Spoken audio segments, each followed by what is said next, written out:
It's a hot day. You know, I don't want to be that classic stupid foreigner, and I'm sort of surviving on very little sleep at the moment. Crickets everywhere. It's always closed at this time of day just because of the heat. I've wanted to visit Muscat for a long time. This is my experience of Oman.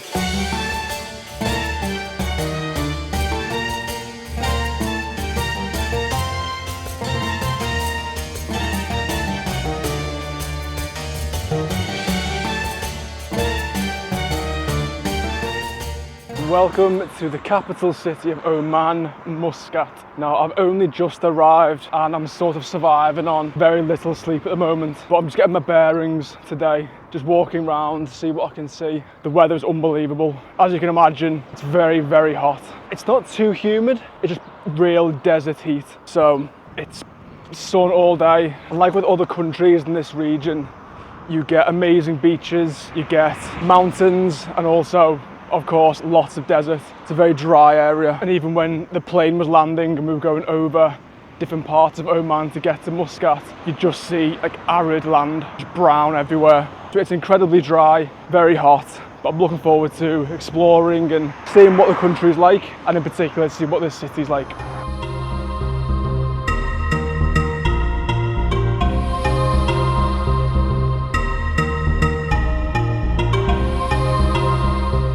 On the way to my hotel from the airport, I was looking out the window, just taking in the new country, and I saw an unbelievable mosque. Huge, massive grounds, unbelievable building. And I hadn't really done much research on Muscat before I arrived because I wanted to see it firsthand and not just direct myself to the main part. Once I saw that, I had to see what it was, and it's the Sultan Qaboos Grand Mosque, which makes a lot of sense because it was very impressive, really sticks out compared to the rest of the area. So I'm going to walk there now. I think I could get a taxi there, but I've mentioned previously that I prefer to walk because you see things you weren't expecting to see. And again, I think if you just stick with taxis, you just go from A to B constantly.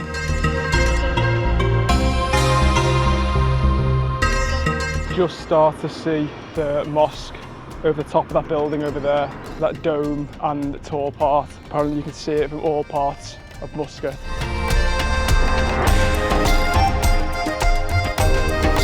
I'm in the grounds of the mosque now, and it's enormous. There's so many roads all around the area.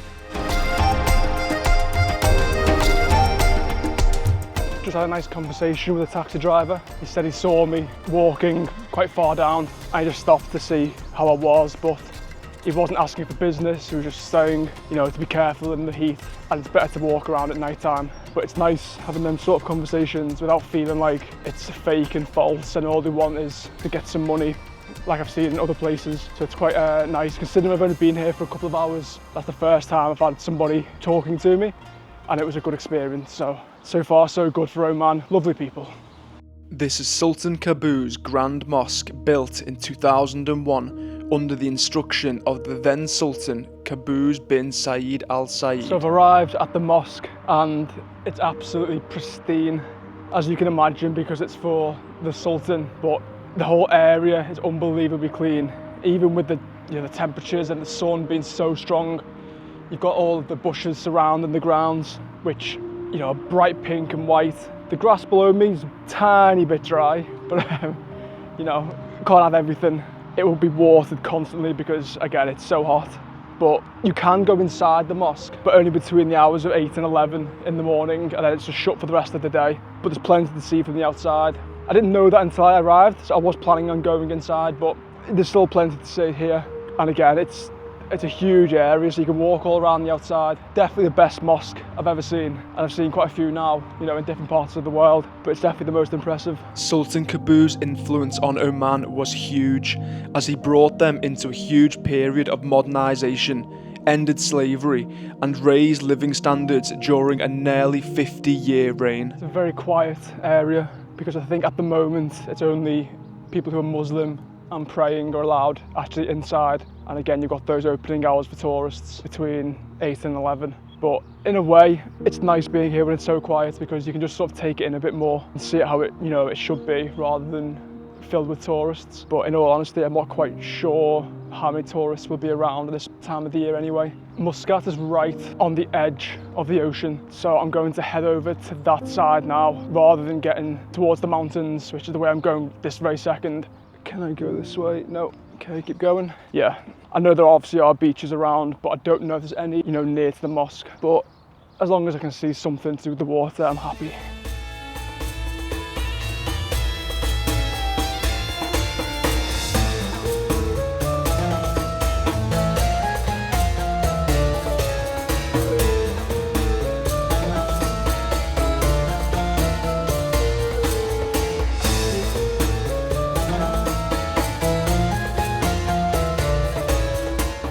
After that long walk, I made it to the water's edge.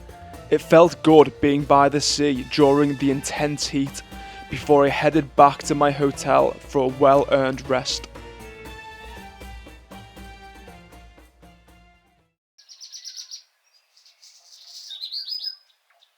It's a new day here in Muscat and it's very quiet, but that's just because of the temperature. I mean, I think now it's in the mid to late 40s. It's so hot, but I'm getting by. Just plenty of water, but as soon as I have the water, I'm thirsty within minutes, as you can imagine. But I was on my way to see a bit more culture and then heading towards Qurum, which has a nice beach and apparently has like a nature reserve, so I'm hoping to have a little look around there. If I'm allowed in, I've heard from different people that it's a prohibited entry, but I'll just see when I get there. And if not, I'll just go and relax at the beach for a few minutes. And I tell you what isn't helping, I was meant to get a haircut before this leg of the trip, but I didn't do it. And I'm suffering a bit now. My hair's so thick around the back and the sides, it needs to get sorted out, but it feels like I've got an extra layer of clothes on my head. Hideous. But yeah, definitely after Oman, I'm getting a haircut and I'll feel about 10 stone lighter.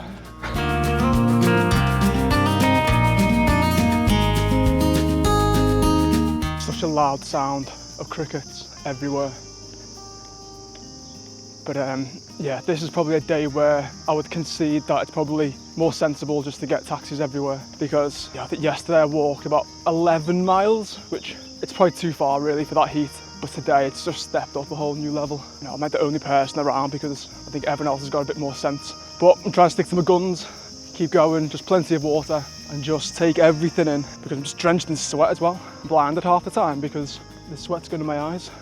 So I made sure that I stocked up on water, as I could easily become dehydrated in this heat. I then headed to the beautiful Royal Opera House of Muscat.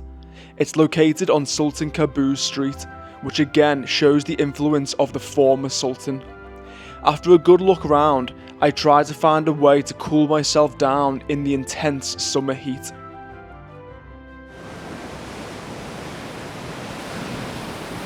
So I'm not at the beach I was aiming for yet, which is Qurum Beach. But I'm in a tiny little cove and I was hoping there'd be a bit of like sea air, a bit of wind. There's nothing, it's so still. But I'm just gonna have a little paddle, put my feet in, put my hands in, and then keep moving. It's a hot day. Which I'm not gonna keep saying it now because I'm in Oman in the summer. So it's one of the most obvious things I can possibly say about somewhere. But 5 minutes here and then keep moving.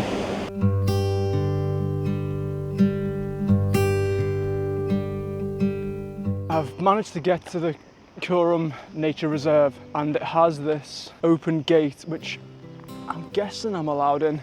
It's like one of those things where you walk in and someone locks the door and you can't get out. I'm guessing it's okay. I'll have a little look and see what's going on. Let's see.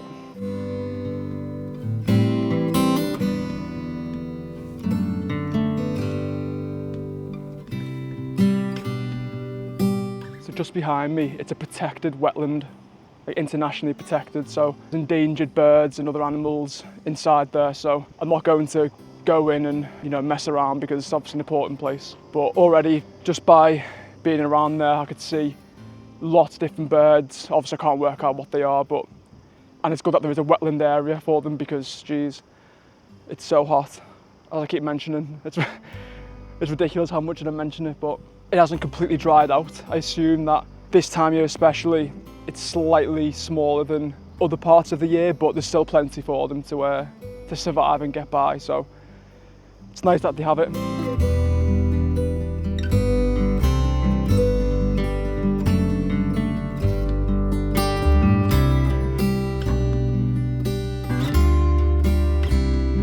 So the swimming plan's gone out the window. You know, it says that apparently the water's too turbulent. It doesn't look it, actually looks fine, but you know, I don't want to be that classic stupid foreigner who thinks, yeah, I'll be fine, and then just drowns instantly. So we'll just keep going. That's just slight breeze now, which is a bit better. But the nature reserve looks nice. Again, I couldn't go into it too deep, which probably is for the best as well, because again, in another stupid thing, you probably get lost. I've done things like that before where I've just gone off and got lost and been slightly touch and go, and it's not as hot as here, so it's not worth the risk. After finally making my way to Qurum Beach, I headed back for the night. I can't describe the heat of this day. I had never experienced anything like it, with temperatures hitting 50 degrees Celsius.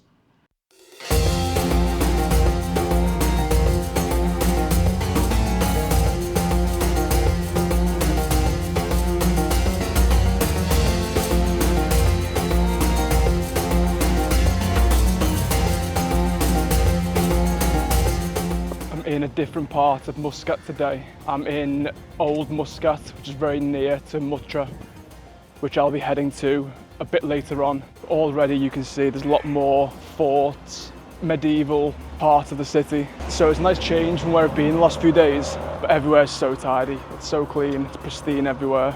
I'm going to be heading to the Muttrah souk a little later on, but it's always closed at this time of day just because of the heat, and so until then I'm just going to keep exploring. And once I've left this old part of Muscat, I'll then head into Muttrah.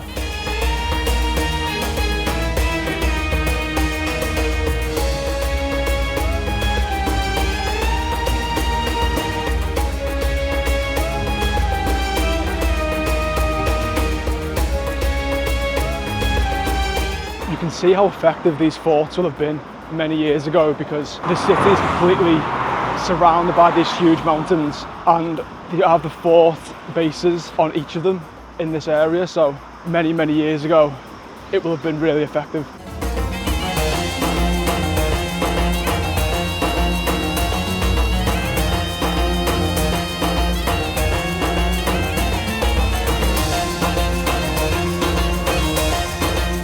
As I walked through Muttrah, I came across numerous fish statues, which are there to raise awareness on pollution and to curb littering in the area. This is mixed with the fishing life along the waterfront corniche of Muttrah.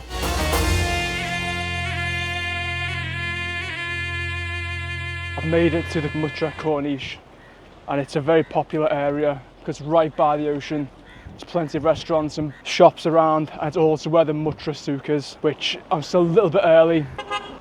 It's getting beeped. Yeah, it's really nice. Again, it's so clean. And it's also windier today, which helps a little bit. So it's not as unbearable as it has been. So yeah, we keep going.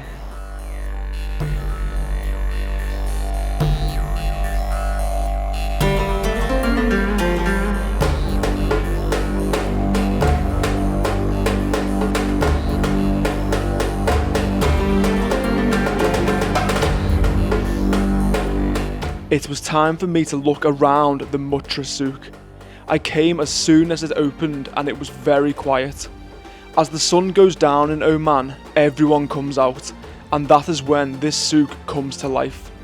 This worked well for me, as I wasn't really in the mood to be continuously approached to buy things from the different sellers.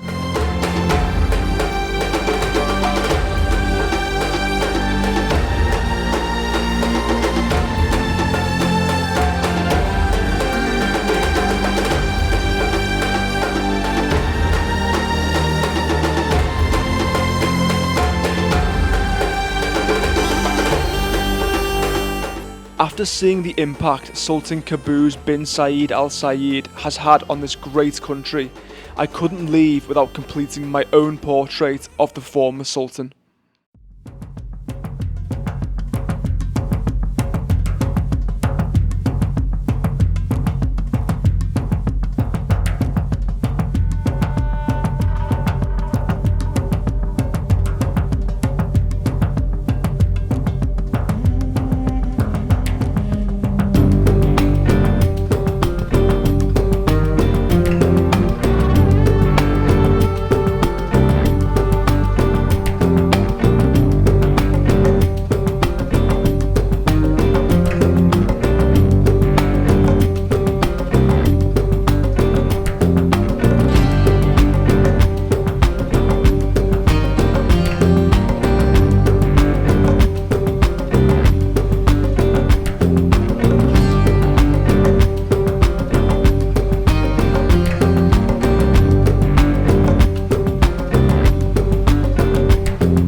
This was my first time in this region of the world, and I was blown away by its beauty, friendly people, and intense heat. It is a place I've always been curious about, and after exploring the capital city of Oman, I want to return in future to see different parts of this country. Check out some more of my videos and subscribe to the channel.